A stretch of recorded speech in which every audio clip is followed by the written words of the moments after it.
Sir दोस्तों, स्वागत है अपने YouTube channel top trending GK में। दोस्तों, इस वीडियो में देखने वाले हैं आज जो आपके 24 अक्टूबर 2021 को आरएसएम एसएसबी की तरफ से राजस्थान में पटवारी का एग्जाम कंडक्ट हुआ है। तो प्रथम शिफ्ट में जो इंडिया जीके साइंस प्लस आपके कंप्यूटर के सवाल पूछे गए तो उनका एग्जैक्ट आंसर इस वीडियो में देखने को मिलने वाला है। जिन भी कैंडिडेट ने एग्जाम दिया है लास्ट में कमेंट करके बताना आपके यहाँ से कितने क्वेश्चन करेक्ट हो पा रहे हैं। बाकी जिन भी कैंडिडेट का एग्जाम नहीं था, अन्य अदर किसी भी कम्पिटेटिव एग्जाम्स की तैयारी करते हैं, उनके लिए भी काफ़ी इंपॉर्टेंट वीडियो है, तो बने रहेगा वीडियो के एंड तक। इसकी पीडीएफ फाइल आपको हमारे टेलीग्राम चैनल पर मिलने वाली है।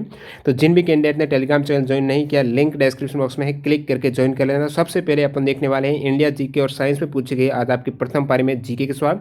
उसके बाद देखेंगे लास्ट में कंप्यूटर के 15 सवाल। तो बने रहेगा एंड तक। वीडियो कंटिन्यू करें या फिर ये इंपॉर्टेंट सवाल जाने उससे पहले मैं आपको बता दूं, आप किसी भी कम्पिटेटिव एग्जाम्स की तैयारी करते हो, अपनी तैयारी को परखने के लिए, सही डायरेक्शन देने के लिए, टाइम मैनेजमेंट हो गया, इन सभी के लिए स्मार्ट वर्क के तौर पर आपको मॉक टेस्ट लगाना बहुत ज़्यादा जरूरी है।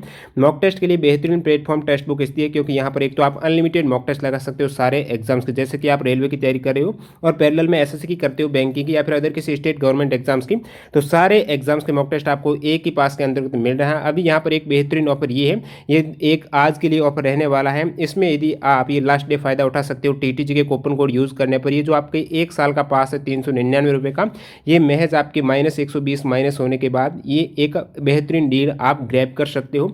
तो डिस्क्रिप्शन बॉक्स में इसकी लिंक मिल जाएगी टेक्स्ट बुक पास बाई करने की, और टीटीजी के कूपन कोड से एक्स्ट्रा डिस्काउंट जरूर ले लेना, आज आपका लास्ट चांस है। तो चलिए कंटिन्यू कर लेते हैं। जो आज आपके सवाल पूछे गए जीके के, उनका क्या आंसर रहने वाला है। सबसे पहले देखने वाले हैं जीके के, उसके बाद कंप्यूटर के सवाल। तो आपके सामने जो पहला सवाल है, सवाल नंबर 109 से मैं शुरुआत कर रहा हूं। निम्न में से कौन से राज्य का वन आच्छादित क्षेत्र अधिकतम है? सबसे अधिक वन क्षेत्रफल दोस्तों मध्य प्रदेश में है, ऑप्शन सी इसका करेक्ट होगा। नेक्स्ट वन देखते हैं यहाँ पर, भारत के 15 एग्रो क्लाइमेटिक जो कृषि जलवायु है उन क्षेत्रों में निम्न में से किस क्षेत्र को पश्चिमी शुष्क क्षेत्र के रूप में वर्गीकृत किया गया है? तो अलग अलग 15 कृषि जलवायु क्षेत्र वर्गीकृत किए गए हैं, जिसमें से जो आपको पश्चिमी शुष्क क्षेत्र का पूछा है वो राजस्थान शुष्क क्षेत्र हो जाएगा। इजी आपके लिए है, जिन भी कैंडिडेट राजस्थान के उनके लिए। अगला सवाल है, भारत के किस क्षेत्र में श्योक एवं नुब्रा घाटियां? अभी हाल ही के एससी एग्जाम में नुब्रा घाटी से सवाल आया था, तो ये लद्दाख क्षेत्र में है। श्योक और नुब्रा घाटियां दोनों ही लद्दाख क्षेत्र में। नेक्स्ट वन देखते हैं, असम की जलवायु किस प्रकार की है? तो असम में है उष्ण कटिबंधीय मानसून प्रकार की जलवायु, ये ऑप्शन डी यहाँ पर करेक्ट हो जाएगा। अगला सवाल, बाणसागर पन बिजली परियोजना कहाँ स्थित है? बाणसागर की बात करें तो ये मध्य प्रदेश में, कहाँ पर? Option D Madhya Pradesh. Next वाले यहाँ पर, भारतीय गंगीय मैदान को दक्षिण पठार से विभक्त करने वाली पर्वत श्रृंखला कौन सी है? तो गंगीय मैदान को दक्षिणी पठार से विभक्त करने वाली पर्वत श्रृंखला है वो आपकी विंध्य हो जाएगी। कौन सी? विंध्य पर्वत श्रृंखला। बहुत बार वेरियस एग्जाम में ये सवाल रिपीट हो चुका है। बढ़ते हैं अगले सवाल की ओर। सवाल है, डायनेमो एक युक्ति है जो परिवर्तित करती है। डायनेमो जिस जनरेटर को बोला जाता है डायनेमो, तो जिनको जनरेटर या फिर डायनेमो इन दोनों का अर्थ पता था तो इजीली कर सकते थे। डायनेमो क्या करता है? जनरेटर का कार्य है यांत्रिक ऊर्जा यानी मैकेनिकल एनर्जी को ये इलेक्ट्रिकल एनर्जी ने कन्वर्ट करता है, यांत्रिक ऊर्जा को विद्युत ऊर्जा में जनरेटर या फिर डायनामो के द्वारा कन्वर्ट की जाती है। नेक्स्ट यहाँ पर आपके लिस्ट या जो कोड का पूछा गया है, जिसमें पीक दे रखी है और पूछा है किस पर्वत चोटी की, पर्वत श्रृंखला की ये हाईएस्ट चोटी है। तो बात करूँ यहाँ पर इस प्रकार से आपको मैचिंग करना था। गुरु शिखर, गुरु शिखर की सर्वोच्च पर्वत जो गुरु शिखर है वो किसकी है? अरावली की सर्वोच्च शिखर हो जाएगा। फिर काराकोरम है, तो काराकोरम की वैसे तो K2 है लेकिन ये सभी इंडिया में दे रखी, तो इंडिया में सर्वोच्च जो पीक है काराकोरम की वो आपके सातसेर कांगरी है। डोडा बेटा है ये नीलगिरी की हाईएस्ट पीक हो जाएगी, और सतपुड़ा की हाईएस्ट पीक है धूपगढ़। इस प्रकार आपको मैच करने थे जो कि ऑप्शन सी में सटीक बैठ रहे हैं। बढ़ते हैं अगले सवाल की ओर। सवाल है, मशरूम क्या है? मशरूम की बात करें तो ये आपके फंगस हैं, कवक जिसे बोलते हो वही आपके मशरूम है। नेक्स्ट यहाँ पर, एंजाइम जिसकी उपस्थिति में ग्लूकोज एवं फ्रक्टोज एल्कोहल में कन्वर्ट हो जाते हैं। तो ग्लूकोज और फ्रक्टोज हैं वो जो एथिल एल्कोहल में बदलते हैं वो किस एंजाइम की उपस्थिति में होता है? तो एंजाइम ये दोस्तों जाइमेज एंजाइम। कौन सा? जाइमेज एंजाइम के द्वारा। अगला सवाल यहाँ पर, निम्न में से कौन से तत्व मानक दाब एवं कमरे के तापमान पर लिक्विड फॉर्म में? लिक्विड फॉर्म की बात करें, नॉन मेटल में आपकी ब्रोमीन है, बाकी मरकरी है। तो 2 और 3 दोनों जिसमें दे रखे हैं ऑप्शन ए ये सटीक है। अगला सवाल पूछा है, जठरशोथ जो आपके गैस्ट्राइटिस है, तो गैस्ट्राइटिस मानव शरीर के किस भाग को प्रभावित करता है? स्टोमक यानी उदर को ये प्रभावित करता है। अगला सवाल है, मानव में कितने मेरु तंत्रिका युग्म पाए जाते हैं? स्पाइनल नर्व का पूछा है, तो जो पैर के रूप में ये 31 पैर हैं मेरु तंत्रिका युग्म के पाए जाते हैं। नेक्स्ट यहाँ पर पूछा गया है, डीपीटी टीका किन बीमारियों के बचाव के लिए दिया जाता है? डीपीटी, जिनको फुल फॉर्म पता थी इजीली कर सकते थे आप।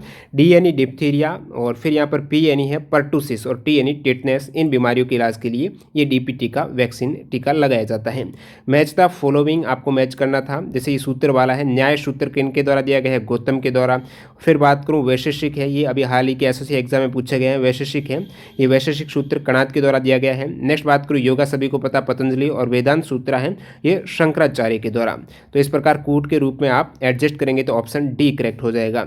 अगला सवाल जो आपको पूछा है कि जो दिल्ली सल्तनत का पूछा है कि दिल्ली पर शासन करने वाले निम्न गुलाम वंश हैं, जो स्लेव डायनेस्टी हैं, उनके रूलर का सही कालक्रम क्या रहने वाला है? तो इन ऑप्शन के अकॉर्डिंग इल्तुतमिश सबसे पहले, और इल्तुतमिश के बाद रजिया, उसके बाद नासिरुद्दीन, फिर बलबन आए थे। तो ये ऑप्शन बी इसमें करेक्ट हो जाएगा। अगला सवाल देखते हैं यहाँ पर, अकबर ने राजपूतों से सहयोग एवं मित्रता की अपेक्षा की, क्या कारण रहा है कि अकबर ने राजपूतों से दोस्ती की है? जो यहाँ पर ऑप्शन दिए गए हैं इनमें से ये दो वाला सही बैठ रहा है। जो मुगल भारत में मुगल साम्राज्य की नींव को मजबूत करने के लिए अकबर के द्वारा राजपूतों से दोस्ती की गई, अफगान विद्रोह को दबाने के लिए ऐसा नहीं है, और फतेहपुर सीकरी में ये भी कुछ ऐसा नहीं रहा है। तो इसमें से आपके ऑप्शन दो करेक्ट होना चाहिए। अगला सवाल देखते हैं यहाँ पर, सवाल है 1800 में हम्पी के भग्नावशेष को किसके द्वारा प्रकाश में लाया गया है? जो हम्पी हैं, हम्पी के जो र्यून्स है, खंडावेश जो भग्नावशेष हैं, खंडर हैं, इनको किसके द्वारा प्रकाश में लाया गया है? कर्नल कोलिन मैकेंजी के द्वारा इसको प्रकाश में लाया गया है। अखिल भारतीय मुस्लिम लीग की स्थापना हुई थी 1906 में, ऑप्शन ए करेक्ट हो जाएगा। नेक्स्ट सवाल यहाँ पर आपको पूछा है सही कालक्रम के रूप में जो निम्न घटनाएं दे रखी हैं। अंतरिम सरकार का गठन की बात करें तो ये सितंबर 1946 में हुआ था। लगभग सारी घटनाएं 46 के आसपास है, तो जरूर स्टूडेंट कंफ्यूज हुए होंगे। कैबिनेट मिशन का आगमन हुआ था मार्च 1946 में। फिर मुस्लिम लीग के द्वारा सीधी कार्यवाही दिवस जो है वो अगस्त 1946 को रहता है 16 को। और जिन्ना द्वारा शिमला सम्मेलन को बर्बाद करना है, ये आपके 14 जुलाई 1946 को समाप्त हुआ था, शिमला सम्मेलन है। तो इनको आप एडजस्ट करेंगे। सबसे पहले 1945 में हुआ था, तो 1945 आ जाएगा। उसके बाद आपकी 4 के बाद फिर यहाँ पर नेक्स्ट आपके जुलाई के बाद क्या हो जाएगा? फिर आपके ये मार्च 1946 में 2 नंबर कैबिनेट मिशन का आगमन हुआ था। नेक्स्ट यहाँ पर ये अगस्त में हो गया था मुस्लिम लीग पर कार्रवाई, और अंतरिम सरकार है सितंबर 1946 में, ये 1 नंबर लास्ट में आएगा। दिलवाड़ा मंदिर किस धर्म से है? दिलवाड़ा के जैन मंदिर है जो राजस्थान सिरोही में। नेक्स्ट यहाँ पर निम्न में से कौन संविधान सभा के प्रारूप समिति के अध्यक्ष थे? प्रारूप जो ड्राफ्टिंग कमेटी के चेयरमैन कौन थे? तो वो थे डॉक्टर भीमराव अम्बेडकर। इजी सवाल था। अगला सवाल यहाँ पर मिलान करना था, राष्ट्रपति हैं, इनका आपको यदि टेन्योर पता था कब से कब तक रहे हैं तो इजीली कर सकते थे। देखिए डॉक्टर जाकिर हुसैन की बात करें तो इनका जो शासनकाल रहा है, राष्ट्रपति काल रहा है, वो 1967 से 69 है। और फिर नेक्स्ट बात करूं आर वेंकटरमन दे रखा है 1987 से 1992 तक। अगला है डॉक्टर एपीजे अब्दुल कलाम, सभी को पता है 2002 से 2007, ये आपको सही करना था। नेक्स्ट सवाल यहाँ पर, भारतीय संविधान ने संपत्ति का अधिकार कब समाप्त किया? संपत्ति के अधिकार को हटाया गया था, वो 44वें संशोधन अधिनियम के द्वारा हटाया गया था, और 300A में अभी रखा गया है। अगला सवाल, केंद्रीय मंत्रिपरिषद सामूहिक रूप से किसके प्रति उत्तरदायी होती है? केंद्रीय मंत्रिपरिषद यहाँ पर सामूहिक रूप से पूछा तो लोकसभा के प्रति, और व्यक्तिगत रूप से पूछते तो वो दोस्तों राष्ट्रपति के प्रति उत्तरदायी होती है केंद्रीय मंत्रिपरिषद। व्यक्तिगत और यहाँ पर सामूहिक पूछा है तो लोकसभा आपको करेक्ट करना था। अगला सवाल देखते हैं यहाँ पर जो असर्शन रीजन का दे रखा है, अभिकथन क्या है? भारत में न्यायपालिका कार्यपालिका से स्वतंत्र है, बिल्कुल स्वतंत्र है, सही दे रखा है अभिकथन। फिर तर्क क्या दे रखा है इन्होंने कि न्यायपालिका सरकार का पक्ष लेती है, ऐसा बिल्कुल नहीं, तो ये डायरेक्टली गलत हो जाएगा। ए वाला सही है, बाकी आर असत्य है। अगला सवाल देखते हैं यहाँ पर, पोषण ज्ञान स्वास्थ्य एवं पोषण पर राष्ट्रीय डिजिटल भंडार प्रारंभ किया गया है नीति आयोग के द्वारा। पोषण ज्ञान है, ये नीति आयोग का हो जाएगा, ऑप्शन डी करेक्ट है। अगला सवाल यहाँ पर, भारतीय संविधान में आर्टिकल 338A अनुसूचित जनजातियों के लिए राष्ट्रीय आयोग अंत स्थापित करता है, तो जाति जनजाति उनको अलग किया गया था, जिसमें 338A है वो अनुसूचित जनजातियों के लिए। ये कौन सा संविधान संशोधन है? तो ये कॉन्स्टिट्यूशन अमेंडमेंट है, 89 संविधान संशोधन 2003 में हुआ था।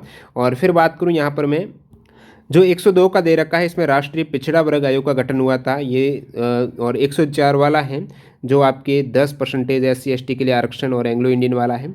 अगला सवाल देखते हैं यहाँ पर, किस अभिनेत्री ने 2019 के लिए श्रेष्ठ अभिनेत्री का राष्ट्रीय फिल्म पुरस्कार का पूछा है, जो कि अभी 2021 का दिया गया है। स्टूडेंट ने कंफ्यूज हुए होंगे कि 2019 का पूछे हैं, तो 19 के अवार्ड अभी 2021 में दिए गए हैं कोविड-19 के कारण, जिसमें 2021 का जो नेशनल फिल्म अवार्ड में बेस्ट एक्ट्रेस का अवार्ड मिला है वो किसको? कंगना रनौत को दिया गया है।